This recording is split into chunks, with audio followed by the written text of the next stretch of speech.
Voy a hablar del síndrome de Marfan y ya hay algunas cosas que han tocado previamente tanto Sebastián como Ale, pero bueno, las vamos a tocar por encimita, ¿no? El síndrome de Marfan es una enfermedad sistémica y cuando decimos que es sistémica es porque afecta a todo el cuerpo y justamente tiene que ver con el tejido conectivo. Y está caracterizada por una combinación de síntomas que es muy variable. Es decir, dos personas con Marfan pueden tener síntomas y signos bastante diferentes, incluso si son miembros de una misma familia, si son hermanos, ¿no? Estas características, estas manifestaciones se van a expresar en la parte cardiovascular, tanto en el corazón como en los vasos, en la parte musculoesquelética, en los ojos y también en los pulmones. El síndrome de Marfan es causado por la mutación en un gen, que es el FBN1, y este gen le dice al cuerpo cómo va a hacer una proteína que se llama fibrilina. Esa fibrilina es el componente fundamental del tejido conectivo del que habló Sebastián inicialmente y va a contribuir a que este tejido sea fuerte y elástico. Y debido a esa mutación, en el caso de los Marfan, por supuesto, este tejido o es escaso y además es escaso y además es de mala calidad. La fibrilina está presente en cuestiones como la aorta, los elementos, los ligamentos que sostienen ciertos órganos internos del ojo y también en los huesos. Y entonces por eso vamos a ver, justamente por esta mutación, vamos a ver dificultades y síntomas en estas áreas. Se estima que la prevalencia de Marfan es de 1 en cada 5.000 de cada 5.000 personas. Sin embargo, estos son datos o bien americanos o bien europeos, porque por ejemplo en Latinoamérica no tenemos estudios de prevalencia. Entonces realmente no podemos saber, esta prevalencia puede variar dependiendo de la zona. Y es una enfermedad que afecta por igual a hombres que a mujeres. La transmisión, como también lo explicó inicialmente Sebastián, es autosómica, es decir, que los hijos de una persona, cada hijo de una persona afectada de Marfan tienen un 50% de probabilidades de heredar la enfermedad. Hay casos, como es el mío, por ejemplo, donde mis padres estaban sanos, todos mis hermanos están sanos, no hay ningún antecedente en la familia, y sin embargo, yo nací con Marfan, porque hubo en el momento de la formación, o bien del óvulo de mi mamá, o bien del espermatozoide de mi papá, hubo una mutación, y entonces justamente me gané la lotería, pues. Entonces fue en ese gen que les hablé antes. Los síntomas en el síndrome de Marfan pueden aparecer a cualquier edad. Y esto es bien importante de entender porque se han descrito, por ejemplo, lo que se llama el síndrome de Marfan neonatal, que a veces me pregunto, sobre todo cuando no había sido descrito el Lois Dietz, si no eran casos de Lois Dietz. Pero también es verdad que en estudios de años más recientes, cuando las técnicas de estudio genético se han desarrollado, son mucho más finas ahora, también han encontrado que hay unas mutaciones que pueden acompañar a la mutación de los genes que causan estas enfermedades y tienen el trabajo de modular el efecto de ese gen. Y entonces esa modulación bien puede ser porque los síntomas aparezcan más temprano o porque los síntomas aparezcan más tarde. Eh, Como Ale, yo soy una persona que fue diagnosticada bastante tarde, a los 30 años, y fui diagnosticada solamente por clínica, por la evaluación de los médicos con los diferentes exámenes que nos piden, porque el estudio genético ya no me lo hice sino cuando me vine a vivir a España.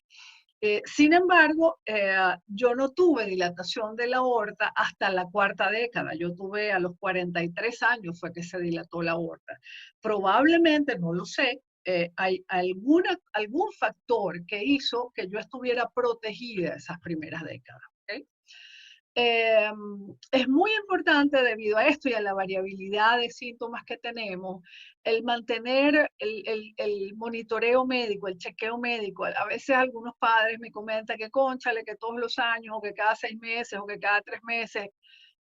Ese tipo de chequeo es justamente porque no se sabe en qué momento van a aparecer los signos, si no han aparecido todavía. Y hay que hacer un seguimiento cercano porque eso va a garantizar hacer una intervención en el momento preciso. A veces, sobre todo en el caso de la aorta, a veces puede ser muy tarde para hacer la intervención. Entonces, es bien importante el diagnóstico temprano y el monitoreo. Marfan tiene unos signos que son muy evidentes, como por ejemplo estas fotografías que les estamos enseñando que hicimos, esas son mis manos. Esas fotografías las hicimos para el Día Europeo del Síndrome de Marfan, que la campaña fue justamente con los signos de las manos.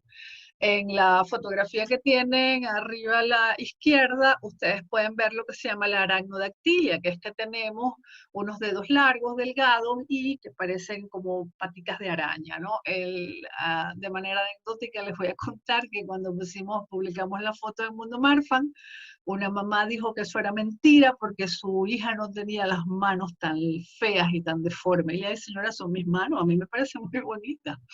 Pero bueno, en el cuadro de arriba a la derecha tenemos lo que es la hipermovilidad, de lo que les hablaba Ale, porque eso es una cosa que algunos Marfan tenemos en común con el síndrome de Ehlers-Danlos, y es esa movilidad mucho más allá de lo que tienen las personas que no tienen las enfermedades, los trastornos hereditarios del colágeno. Eh, Tenemos un rango de movimiento mucho mayor, ¿ok? Luego, abajo a la izquierda tenemos el signo de Steinberg, que es que si yo rodeo con mi pulgar y mi meñique la muñeca de mi mano contraria, me va a sobrar una falange del dedo meñique. Y el signo de Walker Murdoch es que si yo cierro el pulgar con los dedos de mi mano, también me va a sobrar una falange afuera. Y esto tiene que ver con la longitud de los dedos. Estos signos no es que una persona que tenga esto necesariamente tiene Marfan o solamente porque tiene esto, eso lo vamos a hablar ahora más adelante, pero son importantes porque un médico de atención primaria sin necesidad de ningún aparato ya puede sospechar de que una persona tiene Marfan si puede hacer estos signos, ¿ok? Y esto es importante porque entonces puede enviarlo a un especialista para hacer el resto de las evaluaciones. Otra característica nuestra muy común es la altura. Nosotros somos bastante altos, somos muy delgados, sobre todo, bueno, ya yo no soy delgada, pero fui delgada, sobre todo en la niñez y en la adolescencia, con muy poca masa muscular. Tenemos mucha dificultad para tener masa muscular y para mantenerla.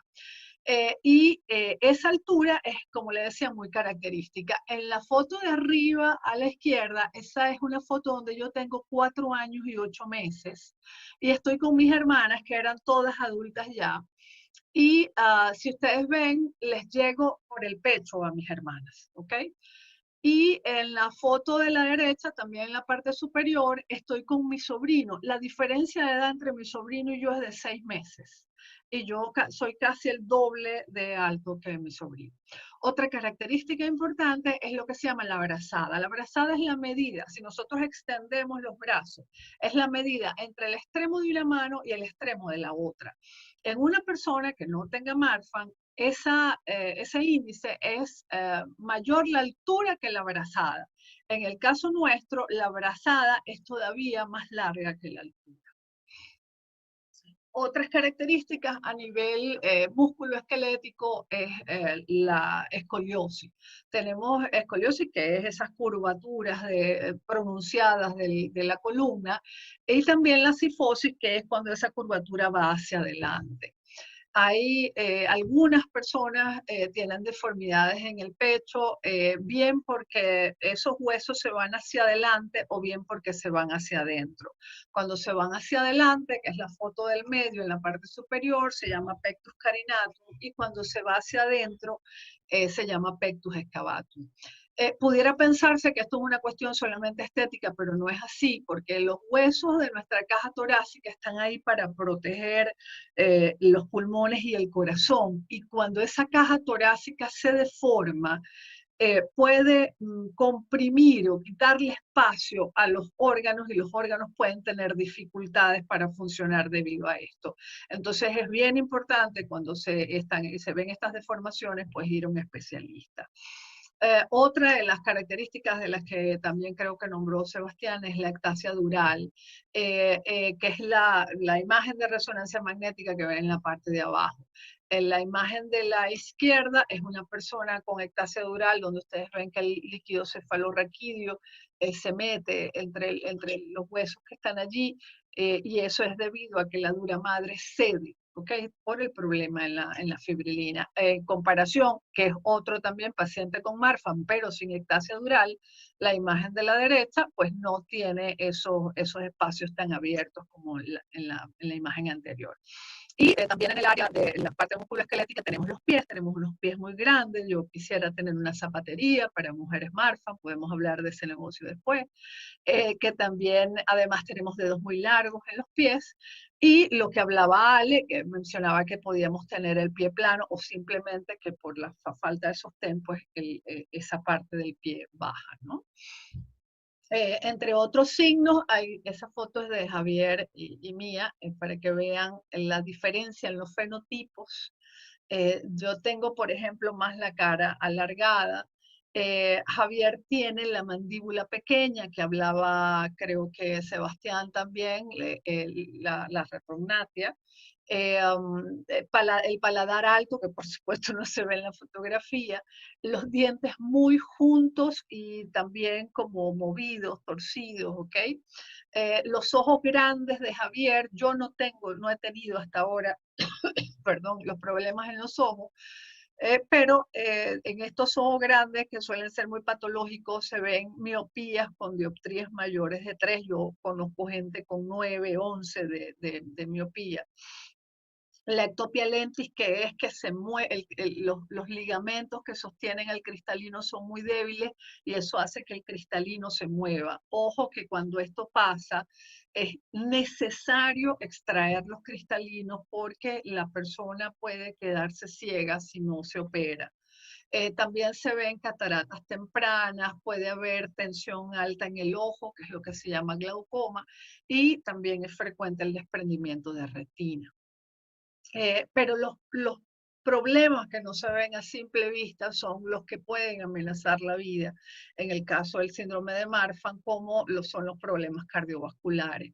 Estos problemas van a estar relacionados con la aorta, que es el vaso más grande que tiene el cuerpo y es el que sale del corazón para llevarle la sangre al resto del cuerpo, y allí se pueden ver aneurismas, disecciones y rupturas, que lo voy a explicar en la próxima lámina, y también el prolapso de la válvula mitral. Las válvulas, el corazón tiene como 4 compartimientos y la sangre puede pasar entre esos compartimientos y hacia los pulmones y sale del corazón a través de unas compuertas que son esas válvulas. En el caso de la válvula mitral es muy común el prolapso, es como que si una de esas compuertas se alargara y eso hace que ese peso se la lleve y ella no pueda funcionar bien. A veces eso puede hacer, por ejemplo, que la sangre que está ya filtrada por los pulmones se mezcle con sangre que no está filtrada, y todos esos problemas van haciendo que ese músculo tan noble del corazón se vaya remodelando y genere otro tipo de problemas, y por eso es que hay que atenderlas temprano. Otros signos pueden incluir el neumotórax, que es que simplemente el tórax colapsa, y eso también es una urgencia médica, ¿no? En esta lámina podemos ver, en la imagen de la izquierda, es la aorta, en la parte de abajo, que no está en la imagen, pero en la parte de abajo estaría el corazón, es justamente cuando la aorta sale del corazón. Esa aorta debería tener, digamos, todo el diámetro que tiene en la parte de arriba, pero ustedes ven allí cómo está abombada. Esa bombita que está ahí, que es una bombita de tiempo, es lo que llamamos aneurisma. Ahora, el problema no es solamente que se abombe, sino que ella está compuesta por 3 capas, y en la medida en que se va bombando, esas capas se van rompiendo, ¿ok? Y que es lo que se llama disección de la aorta. Lo que hay que evitar a toda costa es que esa aorta se rompa, que haya la ruptura de la aorta, porque el porcentaje de sobrevivencia de una ruptura de aorta es de 2% si usted está en quirófano. ¿Ok? Y en la tercera imagen tenemos una cirugía frecuente, que es la cirugía de Bentall, donde ustedes ven que ese trozo que en la primera imagen estaba abombado ha sido sustituido por un tubo, que es un tubo de Dacron, ¿okay? Que es lo que nos ponen allí para sustituir eso y que no haya problema. En este caso, además, también hay en la imagen, pues también hay un reemplazo de la válvula aórtica, pero en otras técnicas se trata de preservar la válvula para que la persona después no tenga mayores problemas con eso, no tenga que tomar anticoagulantes. Entonces, con todo esto que vimos, los Marfan no necesariamente deben tener todo eso, pero hay cosas que sí deben tener para hacer Marfan. Esto ha sido recogido en lo que se llama la nosología de Yen y la última actualización es de 2010. En esos criterios quedaron que lo central son dos cosas. Bueno, aquí no está la historia familiar, que también es central, pero si la historia familiar no está presente, el Marfan entonces se diagnostica por la presencia de aneurisma o disección aórtica y o de ectopia lentis, que es la que se mueva el cristalino, la subluxación y la luxación del cristalino. También ellos en esta revisión de la nosología de Yen se favorecen mucho las pruebas genéticas y por supuesto el tener una prueba genética del gen que está afectado en el caso de Marfan. Esto, yo estoy de acuerdo con Sebastián que es muy importante lo de las pruebas genéticas, pero ojo que yo tenga una mutación FBN1 no quiere decir que tenga Marfan. O sea, no solamente la prueba genética es eso, es un elemento más para hacer el diagnóstico. Pero el diagnóstico tiene que hacerlo un genetista haciendo la evaluación de todos los sistemas que están afectados en Marfan. Porque cada una de esas cosas que la persona tenga va a tener una puntuación y al final esa puntuación me va a ayudar a saber si tiene el diagnóstico. Y otra cosa que se hace también en esta nosología es que se hace mucho énfasis en el diagnóstico diferencial que vamos a ver ahora. Como les comentaba al principio, estas mutaciones están asociadas con un continuo, o sea, no es que si es Marfan es de esta manera, no, si es Marfan puede ir desde aquí hasta aquí, desde presentar los síntomas y los signos al momento de nacer, que es lo que se llama el Marfan neonatal, hasta un caso como el mío, que vengo a presentar los síntomas, por lo menos los de aorta, después de la cuarta, o sea, durante la cuarta década, ¿no? Entonces, esto todavía está en estudio, porque estas cosas son así, si son estas otras mutaciones que modulan el hecho de que las personas presenten los signos antes o después. Y finalmente, quiero señalarles muy brevemente lo que es el diagnóstico diferencial. Esta presentación va a estar disponible para ustedes y allí van a tenerla para mirarla con más detenimiento. Pero quiero decirles que en la segunda columna, por ejemplo, tienen los genes, ¿no? Entonces, Marfan tiene una mutación, ahí está, lo tienen en azul, FBN1, que compartiría con el síndrome de Spritzen-Goldberg, pero la mutación de la FBN1 es rara, más bien en este síndrome, y este síndrome, a diferencia de Marfan, presenta craniocestosis, que es problemas en la unión de los huesos del cerebro, sí, que recubren el cerebro, del cráneo. Hay retardo mental y también tiene como característica que las orejas se implantan más abajo, ¿no?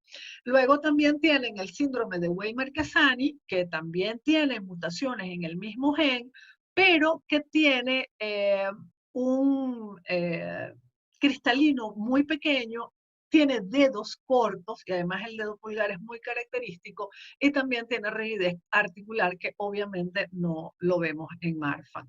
Está el síndrome de ectopia lentis, que tiene los problemas del cristalino, pero que solamente tiene eso y no se ve la dilatación de la raíz aórtica. Y tienen el último, que es el fenotipo más, donde vemos la mutación, a veces se encuentra esta mutación, pero en este caso la dilatación aórtica llega al límite y no sigue progresando. ¿Okay? Entonces, esta sería, digamos, donde tenemos el mismo gen mutado, pero tenemos otras características que permiten hacer el diagnóstico diferencial. Y en el caso de las otras, los genes que mutan son otros, a pesar de que tenemos características comunes. Pero era, como decía Sebastián al principio, porque todas estas enfermedades del tejido conectivo tienen muchas cosas en común. ¿Okay? Bueno, muchísimas gracias por su atención.